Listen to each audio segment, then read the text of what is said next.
You got your head to toe sugaring kit by Sugar Dough? Now let's sugar your legs.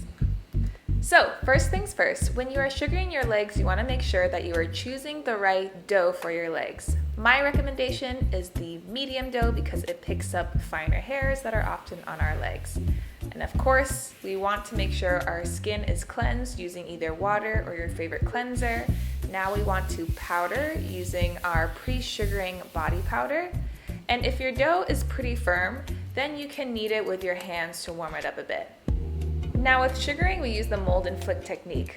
Mold, which means we lightly rake the dough into our skin multiple times, and we rake it in the opposite direction of hair growth.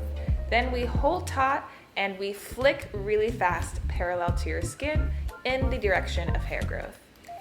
Now if the dough is melting on you, I highly recommend grabbing our reusable sugaring applicator, plopping some dough onto the end, and then raking or molding using the very tip of the applicator. And it's the same method, so we are molding in the opposite direction of hair growth and flicking in the direction of hair growth. And if you look closely, right before I flick, I hinge that applicator down parallel to my leg, and then I flick super fast and super light.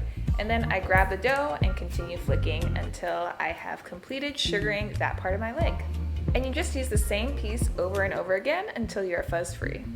Make sure if your dough is just having a meltdown, just grab your cloth strips, apply it on the dough, flick it off, and you should be good to go. Yay! We're done sugaring our legs, so now all we have to do is clean up, which is super easy. All you have to do is grab some water and a washcloth and wash away the sugaring residue.